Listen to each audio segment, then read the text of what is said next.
नमस्कार, मैं आर के सर संस्कृत इंग्लिश संगम क्लास में आप सभी का स्वागत है। आशा करते हैं कि आप सभी अच्छे होंगे। आज मैं सीटेट की छात्रों के लिए प्रीवियस ईयर का क्वेश्चन संस्कृत का हल उसका लेकर आए हैं। बोर्ड पर देखिए, प्रीवियस ईयर के प्रश्न पत्र दिया हुआ है। सबसे पहले उसका हम संस्कृत का हल, संस्कृत का अर्थ हम जानेंगे। लिखा हुआ है कि अधोलिखितम गद्यांशम पठित्वा। अधो का अर्थ होता है नीचे, अधोलिखितम नीचे लिखे गए, गद्यांशम माने गद्यांश को, पठित्वा माने पढ़कर, तदाधारित प्रश्नानाम, तत् आधारित प्रश्नानाम, उस पर आधारित प्रश्नों का 121 से 128 विकल्पात्मक को तरेसु उचितम उत्तरम चित्वा लिखत।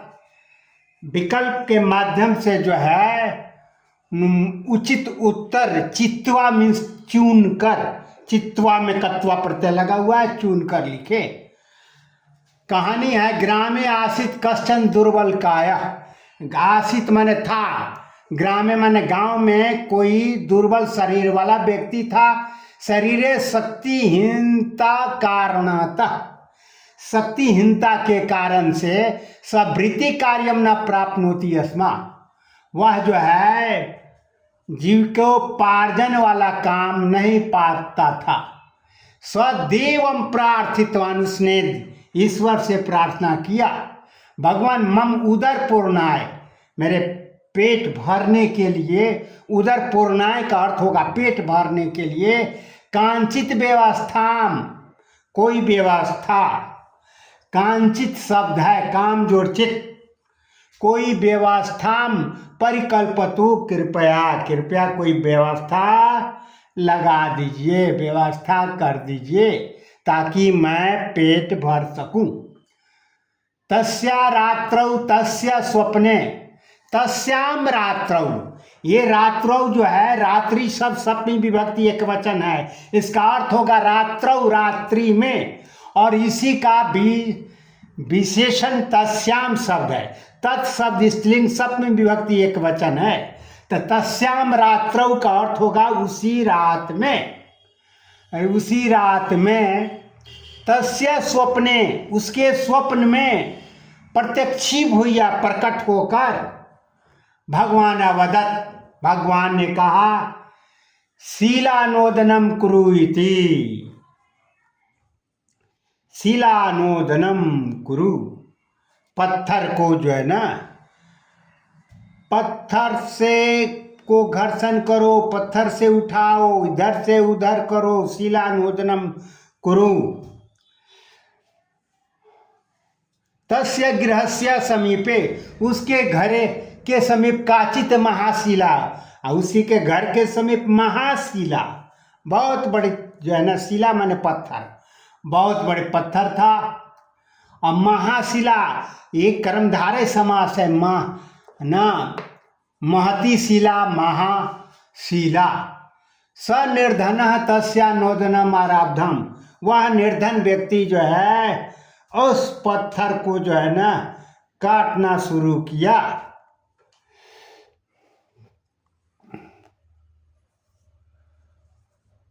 शिला तो महकारा आसित, वह पत्थर तो बहुत विशालकाय था। अतः सताम कंपैतुम अपि न शक्तवान, उस पत्थर को वह कंपैतुम माने हिला भी नहीं सका, हिलाने में समर्थ नहीं हो सका। तथापि भगवता आदेशम पालयितुम, फिर भी भगवान के आदेशम पालयितुम, आदेश को पालन करने की इच्छा रखता हुआ वह स्वस्य प्रयत्नम न परित्यक्तवान, अपने प्रयास को नहीं छोड़ा। एवमेव कानिचित दिनानि गतानि, कुछ दिन बीत गए। जना तस्या प्रयत्नम दृष्ट्वा, लोग उसके प्रयत्न को देखकर उपहास वचनानि उक्तवंता, उपहास पूर्वक जो है मजाक उड़ाने लगे। ताम महाशिलाम कंपयितुम अपि न शक्नोति, उस विशाल पत्थर को तुम हिला भी नहीं सकते हो। यतस्या नोदने प्रवणिता, तो इसको जो है काटना जो है भवान मूर्ख एवं, आप मूर्ख हो, ऐसा उन लोगों ने कहा। एतत् श्रुत्वा अपि, यह सुनकर भी निर्धन स्वस्य प्रयत्नम तु न परित्यक्तवान, अपना प्रयत्न को, स्वस्य माने अपने प्रयत्न को, तू माने तो, न, यहाँ पर तू और न यह अव्यय है, परित्यक्तवान नहीं छोड़ा। एवमेव मासत्रयम् आसीत्, 3 महीना बीत गया। तदीय शिलानोदनम प्रयत्न तो व्यर्थ एव आसीत्, उस शिलानोदन का प्रयत्न व्यर्थ ही था। अतः स नित्राम खिनः, इसलिए वह नित्राम ने, नित्राम अव्यय शब्द है, उसका अर्थ होता है बहुत अधिक। नित्राम होता है, भृशम होता है, जिसका अधिक अर्थ होता है। नित्राम खिना, बहुत अधिक खिन्न हो गया। स्वस्य दुर्भाग्यम स्मरण, अपने दुर्भाग्य को स्मरण करते हुए एकदा स निद्रा में करोत, एक दिन वह निद्रा में सो गया। तस्य स्वप्ने देवा पुनः प्रत्यक्षा भवत, स्वप्ने पुनः भगवान जो है आए। तम दृष्टवा स निर्धना, उसको देखकर वह निर्धन ने भगवान से कहा, देव व्यर्थ कार्य भवता हम योजितः, व्यर्थ कार्य में आपने मुझे लगा दिया। तत् कृतवतया माया, उसको करने से मेरा लोग, मैं उपहास का पात्र बना, ऐसा कहा। तदा देव उक्तवान, तब ईश्वर ने कहा, भो भवता परिश्रम व्यर्थ न, आपका परिश्रम व्यर्थ नहीं है। अतः अलम चिंतया, इसलिए चिंता मत कीजिए। अलम चिंतया काफी इंपॉर्टेंट लाइन है। अलम चिंतया, अलम शब्द के अर्थ में तृतीया विभक्ति लगती है जब उसका अर्थ डोंट अर्थ में हो। जैसे अलम पठनेन, पढ़ो मत, अलम विवादेन, विवाद मत करो, अलम चिंतया, चिंता मत करो। तो अलम चिंतया में, ये चिंतया में तृतीया विभक्ति है, चिंता शब्द है, लता पर चलेगा, लतया होता है, तो अलम चिंतया तदा क्रोधा निर्धना वदत, अब ने उस निर्धन को भगवान के वचन को सुनकर क्रोध आ गया और बोला, माया द्वित्रान मासाने आवा, 2 मास तक शिलानोदन किया, किंतु शिला न कंपत, वह शिला को हिला भी नहीं सका। मैं तोड़ना तो दूर रहा, हिला भी नहीं सका। ताम नो तुम माया कहता, हमने जो है उस प्रयास को किया, किम व्यर्था ना, क्या वो व्यर्थ नहीं हुआ। का महाशिला भवता कंपैल तुम न सके, कौन का कहता, कौन सा महाशिला आपने है ना हिलाने में नहीं सके। अहम जनामी, मैं जानता हूँ। नोदनाथ शिला लवन मात्र न पी, उस शिला को जो है ना खोदने से, मांस जो है काटने से वो हिल भी नहीं सका, हिलाने से भी हिल नहीं सका। इति तो सत्य सत्य है, किंतु मास त्रयम यावत, 3 महीना बीत गया। नोदन प्रयास कृता, मैंने जो है शिला काटने का प्रयास किया।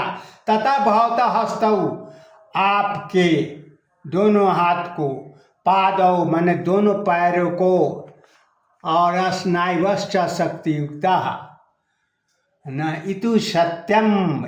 अब जो है देव ने कहा कि यह बात सही है कि तुमने जो है 3 महीने तक प्रयास किया ना, मासम तय भवता नु तथा भवतः हस्तौ पादौ स्नायुश्च, लेकिन आपके दोनों हाथ में, आप पादौ दोनों पैर में स्नायु और नसों में शक्ति युक्त आ जाता, उसमें शक्ति का स्फुरन हो गया।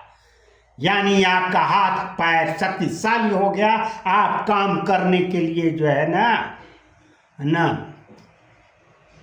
समर्थशाली हो गए। माया एतदेव इष्टम, मेरा यही प्रयास था। न तो शिलाया अपसारण, शिला को हटाना मेरा उद्देश्य नहीं था। मेरा उद्देश्य था कि आप हाथ पैर दोनों से अच्छे हो जाए, आप कार्य करने के लायक हो जाए। भगवान ने ऐसा कहा। अब क्वेश्चन नंबर 121 आप देखें। 121 क्वेश्चन में कहता है सनित्राम खिन्न, वह अत्यंत, नित्राम माने अत्यंत, बहुत अत्यंत। नित्राम शब्द होता है अव्यय में, भ्रीषम शब्द होता है जिसका अर्थ होता है अधिक।